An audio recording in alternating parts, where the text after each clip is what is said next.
Okay.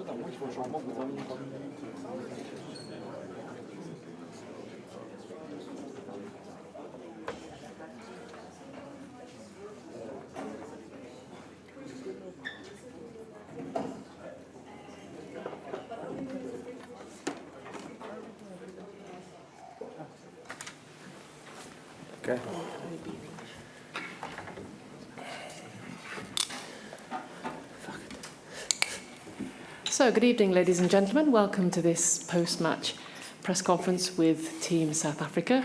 As before, please do raise your hand very clearly when you want to ask a question, and do wait for the microphone because we have simultaneous interpretation as before. So, delighted to welcome to my right, Coach Jacques Nienaber. Well done. And to his right, Captain Siya Kolisi. Well done. Okay, so let's go to questions, please. One at the front. Thank you. Hi, good evening. Hi, Jacques. Nice to hear. Well done. About outcome result today, then overall performance, was it just like getting the job done?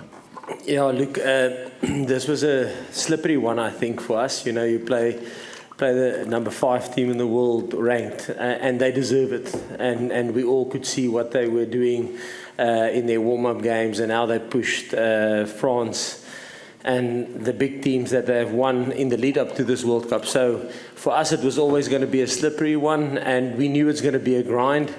But I think at the end of the day, if you look at history, it's probably, I think last time we played them, the scoreline was, or the point deficit was, or differential was 15 points, and I think it was 15 today again, if I'm not mistaken. So that's normally, history shows that, but they're a tough team that will stick in there and grind, and we knew it's going to be a grind. Thank you. Second row, please. Jacques, first one, given the extent of his injury, shoulder injury? Yes, to be honest, I'll lie. I haven't even spoken to the doc. It will probably be something that will be assessed tomorrow. In the game, they said it's a shoulder, and that's why it came off. But I mean, I will speculate in terms of the extent of it. I've got no clue. I suspect there's quite a few sore bodies. Any other injuries or players that you're worried about? Again, I haven't discussed. Normally, the process after a game like this is the doc and the medical team will start working with the guys. Now it takes obviously a couple of minutes to assess them thoroughly, and they're probably only now halfway through the team. Thank you. Second row. Thanks. Jacques, thoughts on the box effort on defence?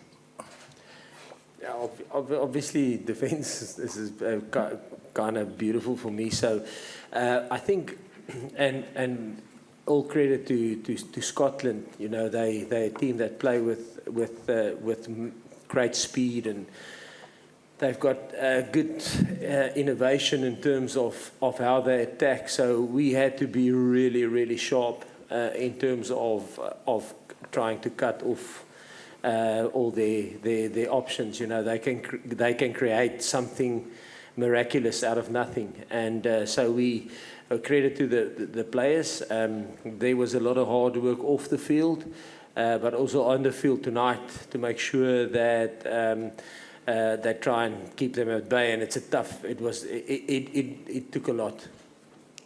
Thank you. Second row over here, please. Jacques, could I ask you about the traffic light system, sort of without giving away sort of any, without giving away any secrets? What sort of thing are you communicating, and how does it work? No. Listen. In terms of the lights, I don't know. It started here probably when we played France in Marseille. And I don't know if you've been pitch side or close pitch side. I mean, with this dome, the sound is phenomenal. So you can't hear people. So our main thing is for us, because there's a lot of channels and working and talking. I mean, it's tough for us to sometimes talk to our support staff So I think a lot of teams will have systems where is it the red, is it the green, or whatever, what's the extent of the injury, and or the knock, or the how seriousness, and yeah, that's just for us to communicate, yeah, with the support staff. Thank you. Second row, please. Question to Siya, sorry, not related to the game. I'll tell you that last month at the Athletics World Championship, there was a conversation of a few African journalists from not rugby countries, Ethiopia, Kenya, and they speak of you as one of the most important people in Africa, not athletes, people. How do you deal with this enormous pressure around your personality? The thing is, I don't see myself like that. For me, I try and narrow that to just my kids and my brother and sister. That's who I want to be a role model for. And yeah, and that's how I see it, you know, because if I see myself as a giant, then, you know, it's not going to take me anywhere. I'll get it big-headed, and especially around the team, we have no ego policy, you know. The team is far bigger than the individual. I'm nothing without the team. So that's really important. That's why I'm so grateful for coaches, and especially Coach Rassi and Jacques, who know me since I was young. Whenever my head gets a little big, they pop it for me. So some of the players too also tell me when I'm getting too big for myself, and I really enjoy that. And I think it's important, you know, everything. You as a person, you need to be a human being before anything else, you know, and that's how I like try and live and carry myself. And we come from a nation where you think of we before I, and I think that makes it easy for me just to keep grounded. Thank you. Just pass the microphone behind, please. Thank you. Siya, one for you as well. Scotland, I think, won 2 scrum penalties right at the end of the first half, and of course Finn put over that penalty. You came out in the second half and immediately won another one back. What was said at half-time around the scrums? Was anything said at half-time? Yeah, of course. It was quite clear. We didn't start the way we normally start, the intensity that we wanted to bring. That's a big thing about us. Good start, bad start, it doesn't matter. Intensity should be there, and that wasn't up to standard for us. And the conversations are clear, and anything that they say to us, we already know because we think the same. So we just told ourselves we gotta be better. It's as simple as that, because set piece is important, and that's why we came out there with that kind of energy. Thank you, gentlemen. There, please. Thank you for your patience. Siya, it's not about the match, but what do you think about the microphone? Anthem with children? Please speak into the microphone, The please. Anthem with children. The Anthem. Is it in Speak. French? You understand? Yeah, what do I think about the anthems? Yes. Anthems are fine. We barely hear anyway because we sing so loud. Our voices are so horrible. That's what we hear. And I think our focus is not on that. Our focus is to all I'm thinking about. I'm singing the anthem is what's the next job? What do we gotta do? So I've got no complaint. I got the energy that I needed out of the anthem, you know. So and the people. There was a lot of green and gold jerseys out there. We could hear them loud and clear, so it was special. Thank you, gentlemen. There, please raise your hands. Orange. And then you next. Question for Jacques. Many missed free kicks today before Faf took charge of it. Is this lack of success a concern for you for the rest of the competition? Not if he wins man of the match. If he doesn't? Not if he wins man of the match. Thank you. Then 2 behind. The gentleman with his hand up. Thank you. And then you at behind. Thank you. Hi, Jacques. Can I just ask you how this win affects your planning and perception of how the rest of the games in the pool, and in particular that game in 13 days' time against Ireland? Yeah, I think the first thing is maybe to go back a step to the warm-up games. And the warm-up games is warm-up games. I think we saw that with France's performance. I think we saw that with England's performance. So everybody read a lot in warm-up games. Our game against New Zealand, it's got no bearing, there's no pressure. It's a warm-up game, it's to prepare you for a World Cup. So, but this is the real thing, and there is a lot of pressure in World Cup. So I think in terms of us, this was a slippery one for us, like I mentioned before.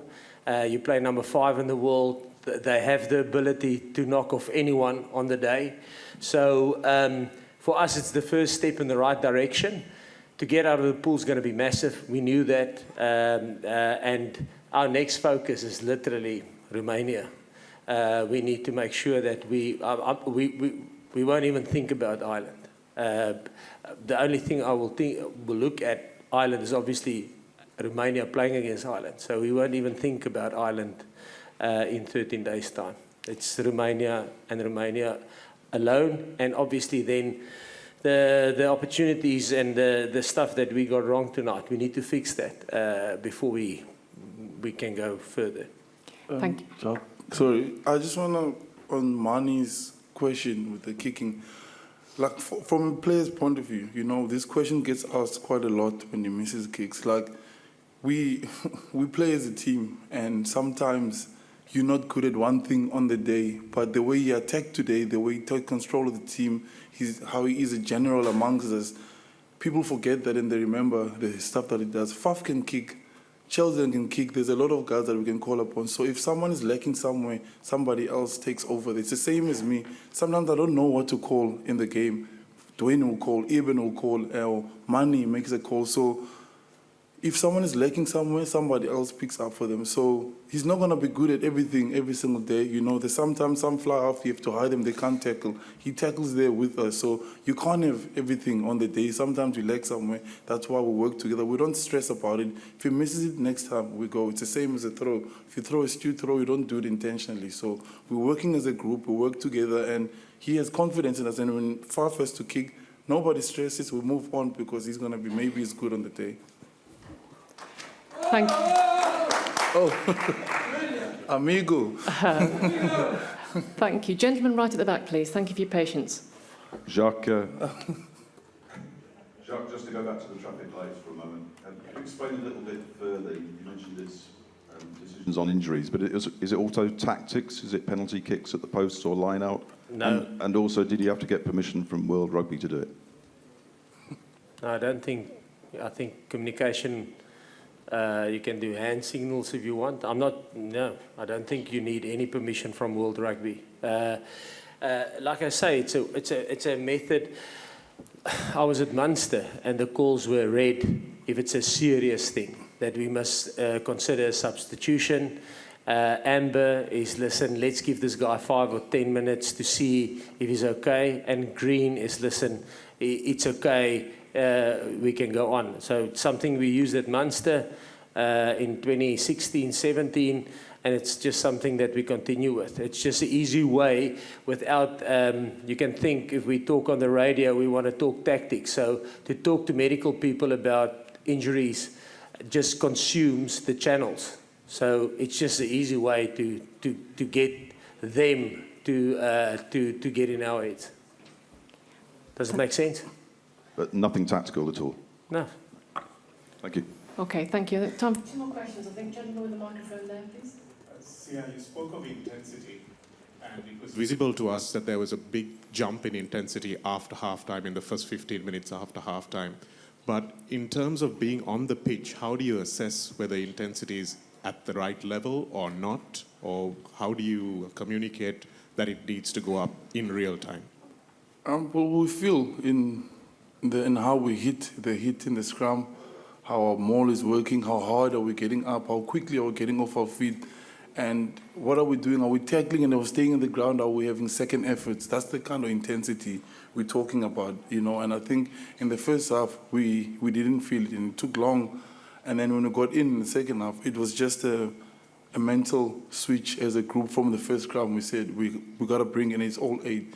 And it's just about how many times are you going to get up and do something, and how many battles are you going to get involved in. That's what we get checked on. When I'm tired and I can't anymore, like today, they could see, they're like, okay, he must go now. And that's the thing about our team. You don't wait. You just give everything. And sometimes in the first half, I say, I can't anymore. And that's why in the last 2 games, I got taken off so early. So that's why intensity is so important. Put yourself in battles over and over again until you can't, because the guy that's on the bench that's waiting to go is probably going to do it better than you when you're at 70%. Thank you. Last question, the gentleman here, please. Raise your hand. Thank you. Gregor Thompson was there before you. You think your offensive game is better than 4 years ago in Japan? What do you think about? our offensive attacking game. Offensive game, yeah. Yeah. I think the key thing for us after 2019 is, and I've said it the other day, I think rugby has changed a little bit. You must still be able to, with a defensive game and a good kicking game and a good territory game, you must be able to grind out a win. But I think if you look at France last night, if you look at England, they did it in a different way. But you need to be able to score points. And I think that's the difference maybe between 2019 and 2023. But this is only knockouts. This is only pool stages.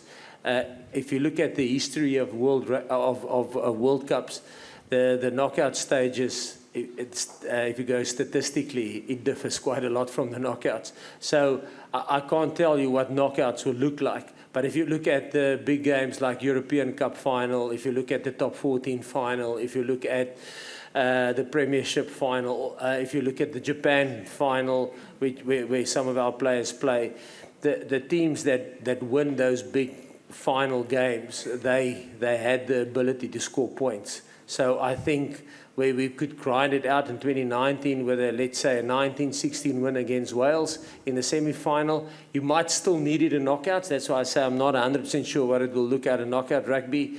But the difference for me when I look at the top competitions, and I know it's clubs, teams tend to score points.